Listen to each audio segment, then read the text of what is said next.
Hello everyone, કેમ છો બધા?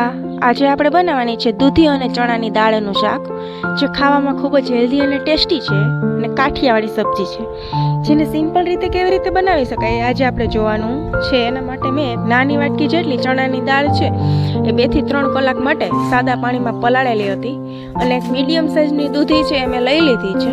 આ રીતે એની છાલ ઉતારી અને દૂધીના મીડિયમ સાઇઝના બટકા છે આપણે કરવાના છે.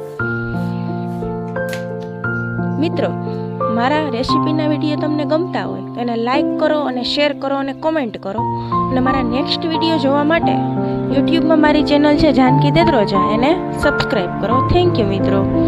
ત્યારબાદ આ રીતે છે દૂધીના કટકા થઈ જાય અને ટમેટા છે કટ કરી લેવાના છે.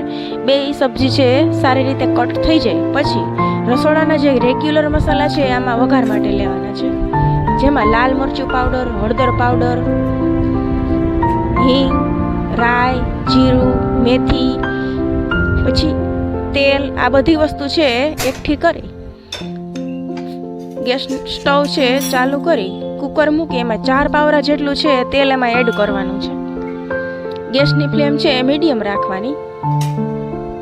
ત્યારબાદ તેલ સારી રીતે ગરમ થઈ જાય પછી એમાં રાઈ, જીરું, મેથીના દાણા, લસણના બટકી જે આપણે કરીએ છીએ ડેઈલી, ટમેટું, આ બધી વસ્તુ એડ કરવાની. અને હવે છે ગેસની ફ્લેમ છે સાવ સ્લો કરી દેવાની છે. ત્યારબાદ હિંગ એમાં ઉમેરી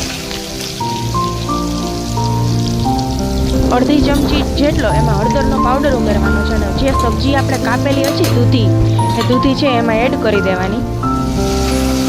ચણાની દાળ છે પલાળેલી હતી એમાંથી પાણી છે કાઢી અને નકરી જે દાળ છે એ દાળને એમાં એડ કરી દેવાની. ત્યારબાદ એમાં 2 ચમચી નમક, 3 ચમચી લાલ મરચું પાવડર, આ બધી વસ્તુ છે તમને સ્વાદ મુજબ તમે ઓછી વધતી લઈ શકો છો. જો વધારે સ્પાઇસી ખાવું હોય તો લાલ મરચું છે એ વધારે એડ કરવાનું, એ રીતે. ત્યારબાદ 2 થી 3 મિનિટ છે ને ગેસ ઉપર જ છે એને સંતળા શાક જે છે આપણે વઘારેલું એને તેલમાં સંતળાવા દીધા પછી 1/4 ગ્લાસ જેટલું પાણી નાખી કુકરને સારી રીતે બંધ કરી અને છે 4 વિસલ થાય ત્યાં સુધી એને પાકવા દો. આ સબ્જી છે આપણું 3 થી 4 મિનિટમાં પાકી જાય છે. ત્યારબાદ આની સાથે આપણે ભાખરી, બાજરાનો રોટલો પણ આપણે ખાઈ શકીએ છીએ. રસાવાળું શાક હોવાથી ભાખરી અને